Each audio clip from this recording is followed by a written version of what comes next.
Riding a motorcycle allows you to take something that you would possibly take for granted in a car. Even a boring trip, down to the supermarket can be made into an experience. You're going to find yourself out in the elements. You're going to find yourself, out there on the road. It's hot, it's cold. You're more connected with the experience of your trip, with the experience of your drive, and with the experience of your ride. Maintenance is absolutely it's incredibly important to your ride. Some of the simplest things that you can do yourself is maintain you have good tire pressure. Make sure that the fluids are good on your bike, mainly your oil. It's fairly easy to change the oil in your motorcycle.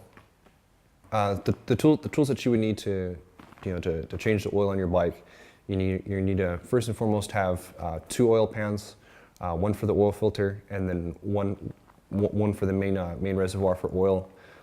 Screwdriver to remove the oil drain line at the bottom of the bike.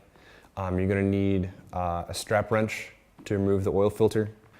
First thing you want to do is you're going to want to warm up your bike.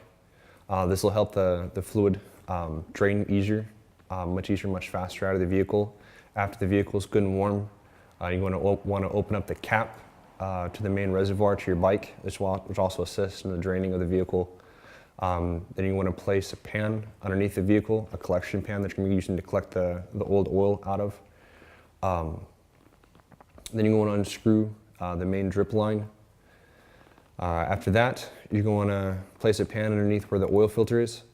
Then you're going to use your strap wrench to unscrew that. After which time, the oil is going to be draining from the vehicle. Give it some time to come to a small trickle to eventually stop to just like a very, very slow drip. After that point in time, you want to stand the vehicle up, which will drain more of the oil out of it. And then after it becomes a slow drip, then begin to rock the vehicle from side to side. After that, go ahead and put the bike into a good resting position. After the vehicle's in a resting position, you're going to want to take your oil filter, fill it up about half full with fresh new oil, and then with a little bit of oil on your finger, you're going to want to apply liberally to both the inside of the filter as well as the seal of the filter. This activates the seal and gives it a good nice seat to make sure you have no drips. At the same time, after you do that, you want to do the same thing on the seal for your bike. After you've activated both seals, go ahead and screw your filter back in.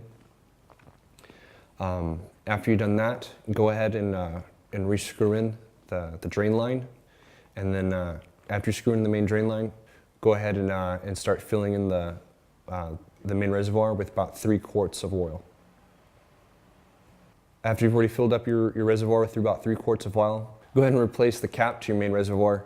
Then go ahead and mount your bike and turn it over. It might give you a low oil sign, but that's because you've just literally drained all the fluids from your bike, and it's going to take about a minute or two for all those fluids to get back and cycle through the whole engine block. How often you should change the oil in your motorcycle all depends on how hard and how long you ride. For your average rider, it's around 6 months or so. But if you're riding much harder and much longer, it could be half that, so every 3 months or so. If you don't maintain proper maintenance on your bike, you not only put yourself at risk, but you also put other motorists at risk that are on the road with you.